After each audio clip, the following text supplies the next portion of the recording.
welcome to View from Above featuring John Buerger. My name is Garrett Lill.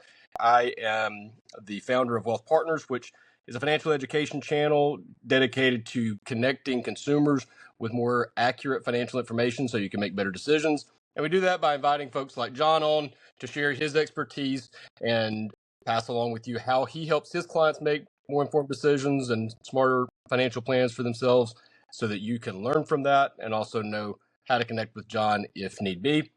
John, thanks for joining me again. I enjoyed last time we chatted. Talked a lot about your work on 401k plans and defined contribution plans.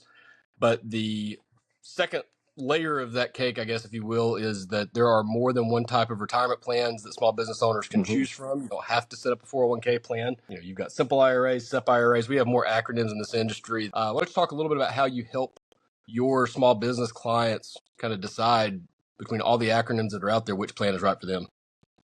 Yeah, so if you wanted to get that deep into the weeds in each of those layers, it's pretty amazing. The financial institutions and the government keep trying to find new ways to basically attempt the same final result, but for each person, each business owner, each business type, some are better than others. And I think that's one of the things that we're really good at helping business owners understand is in your particular situation, all 25 different types of qualified retirement plans, there are probably only two or three that really are appropriate for your business, that you're not going to run yourself into the ground trying to run them, and are going to service your needs. So really the questions then become just two or three real basic questions that people should be asking themselves, business owners should be asking themselves. The first one is, are you the only person in the plan? Because if you're the only person in the plan, there are really only a couple of plans that are ideal for you. It could be a solo 401k. It could be a SEP IRA. And if you're not the only person in the plan, the SEP IRA is worthless because a SEP is a simplified employee pension plan, but they're really designed for single employers, and they're most appropriate for that. So anyway, are you the only person on the plan? But the next question is, if you're not the only person on the plan, or even if you are, how much do you want to be putting away? Because each of these plans is really constructed in a different way to either maximize or just make sure that you have ability to do some deferral. And the maximums on the various types of plans are very, very different. That SEP, the maximum you can put away is 25% of salary up to $69,000 for 2024. Meanwhile, if you did something more like a solo 401k, you probably could do something very similar to that. But then your regular IRA or something along those lines, it's got a much lower number that you can salt away. So how much do you want to be salting away? And then the rules associated with how much you're salting away versus your employees, what they have to or don't have to do. So that's why first question is, are you the only person on the plan? If you have employees who are going to be on the plan, we're going to be looking at a different smorgasbord of potential plans. How much do the owners want to put away? Because once we get into owners and employees, if the owners want to put away a lot of money, then there are different plans that are going to be much more appropriate for them versus other types of plans. And then the last question is, are you trying for tax deferral with this? Or are you maybe younger and want to do Roth contributions through one of these profit sharing plans? Because some can do it Roth provisions, 401k plans can do Roth provisions, but your SEP cannot, right? So those are the three primary questions I think a business owner should be asking themselves before they even launch into which qualified plan am I trying to achieve, trying to do here. And if it's just you and you aren't trying to salt away a lot of money, maybe just a regular old IRA or a regular old Roth IRA is appropriate.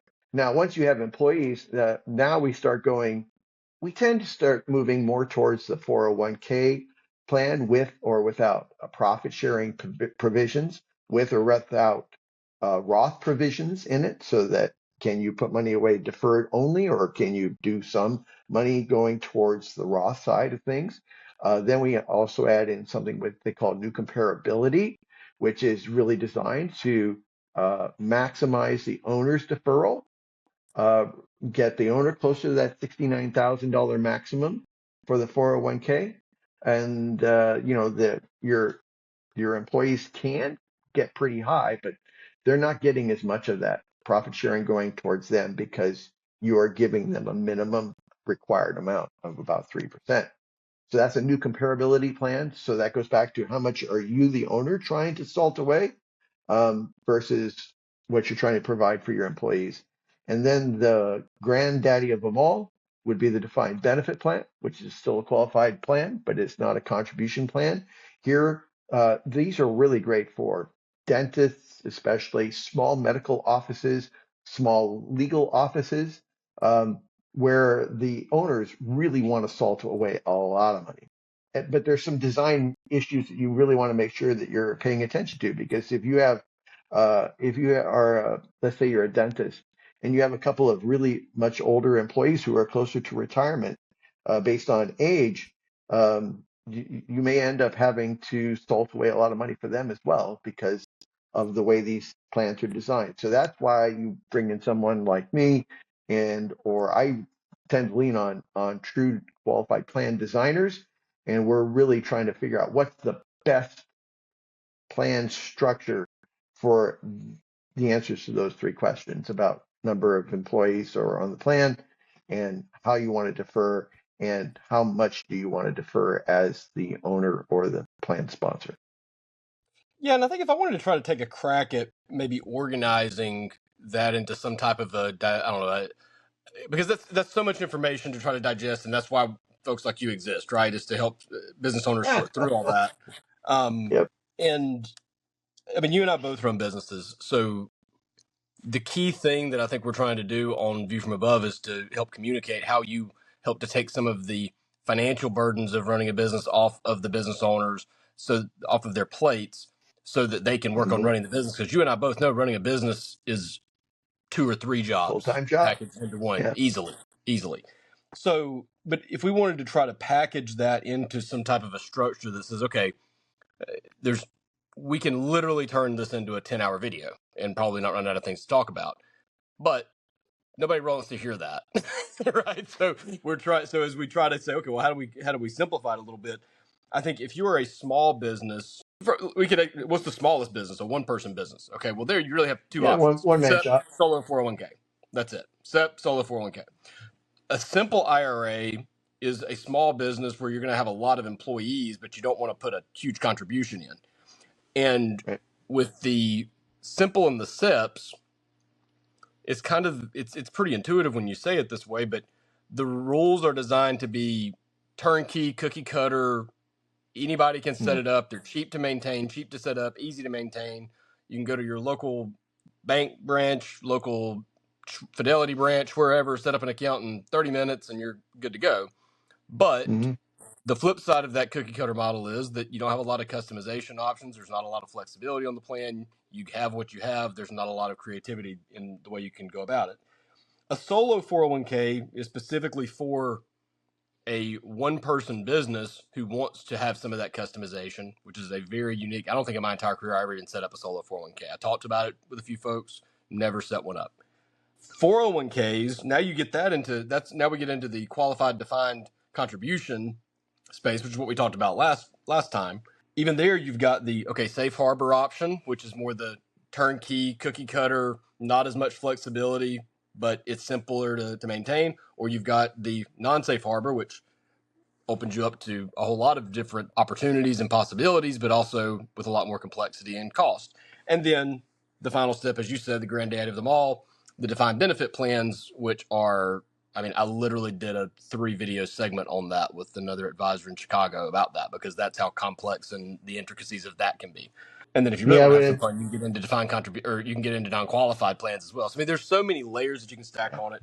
But I think as you try to package it down, it's like, okay, if you have a small practice with a lot of minimum wage employees, a simple IRA is a good way to go about it, unless you're looking to contribute 25,000 a year and you want everybody else to just put in the minimums, right? Because that's where those rules can get tricky. So that's how it kind of builds on itself, right? And I love the mhm. way you package that. You were right. How much do you want? How many employees do you have? How much do you want to put away? And then the third layer is a key thing as well, because if you're looking for Roth provisions, you're out of luck with anything but the 401k. That's all you've really got there. Yep, exactly. How do you unpack that with a business owner as you're sitting down and trying to work through them with that? I mean, I know it's a fairly loaded question, but do you start with a sort of a ranking of those priorities? I mean, in other words, if I want to put $25,000 a year away and I don't want anyone else to be involved in the plan, and I have 100 employees, well, you're going to have to pick one of those, brother, because you can't have them both ways, right? So you have to Yeah, start to you can't rank have. those priorities a little bit, right? So is that the first step, or is it more of a what is your process when you sit down with a business owner for the first time and kind of get to know what their goals are? What's your intake process or your information gathering process look like? So the information gathering process is actually, I was just asking the three questions first off. All right, let's understand nuts and bolts because it's going to define what we can and cannot do. Basically which plain vanilla package we're, route we're going to be looking at, or maybe we have two different possible ones, especially the ones who want to do more for themselves. It's like, well, it could be a 401k plan with new comparability, right, and safe and or safe harbor, or maybe it is defined benefit, but we at least narrow down what it is that they're looking to do. Then we probe a little bit more on how you're trying to do this. You have employees. With the simple or the SEP, it's cut and dry. There's simple SEP or 401k. Do you want some variability? Do you want some extra control that you can do? Do you want Roth provisions? All right, well, then you're a solopreneur, but you're going to do a solo 401k because you want this, that, and the others just don't have it. And you want a little bit more control or a little bit more variability, right? So that's pretty simple, and that's not where most of the time I spend is. Most of the time is with that plan sponsor. Business owners got anywhere from 5 employees, sometimes only 1 or 2, but often it's 3 or 4 or 5, all the way up to 40 or 50, and we're looking at the plan that they have right now, or we're looking at they're trying to establish one. That's usually that 3, 4, or 5 employees and they're trying to do something. It's like, all right, what are your feelings about how you want to use the plan? And what are your feelings about how much or little you want to be contributing for the benefit of your employees? Because if you're doing certain matches or if you're doing the safe harbor minimum of 3%, if they're okay with that, but if they say, no, I really want my employees and I want to contribute, I want to match them up to 6%. All right, well, you're defining what path we're going to go on this anyway. So it really helps us to have that conversation. And some of them say, I want my employees to be able to sold away anything that they want, but I don't really want to give them anything out of my side as much as I can. So, all right, well, there are going to be limits, right? We have rules and we Yeah. have to follow them. But if our objective is to try to limit the amount that you're contributing to on your side to the employees. We're not doing matches. We're going to be going for a safe harbor, and we'll do the minimum possible, and it's going to maximize what you're going to get. And if that's, I'm just trying to get a bearing of where their priorities are. And some business owners, their priority is I want to salt away as much of my money, and I want it to cost me as little as possible. I want as much of what I'm putting away to be to my benefit. And so we can do that and within the rules of the game and make sure that it happens and you don't run afoul of that. And some employers say, I want to build something that's really great that my employees are really going to want to stick with and stay with me for because I've got these things. And if that's the case, then we go and construct something that works towards that end. And really, that's it. It's a fairly short conversation. Doesn't go too deep in the weeds, and then we go back and we start saying, all right, so this is what they're looking for. Here are their expectations. Let's find usually 2 options that are going to meet those needs and those expectations. And there's obviously one that's better, but Maybe this is just a simple yes no question, but you can agree or disagree with this comment. I think that as complex as maybe all the rules might sound when we talk about it the way we talked about it, those two questions that you ask is going to, by process of elimination, narrow that down tremendously, sometimes only one option, really. yeah. Because I would say that, in my experience, I could say that if of the folks that came to me that said they wanted to set up a retirement plan or wanted help with their retirement plan, they had two motivations that I would say covered well above the majority of the times that we talked as far as what their goals Mm-hmm. were: saving on their own taxes or offering an employee benefit to improve retention. That was the or for some other reason to improve employee morale, employee benefits, they wanted to give back to their employees, but it was a perk to the employees, or I need to save on taxes. And it was usually pretty clearly one or the other in most cases. And then it was more of a, oh, if I can help my employees and help myself too, then that's great. Or if I can save on taxes and do something good for my employees, then that's great.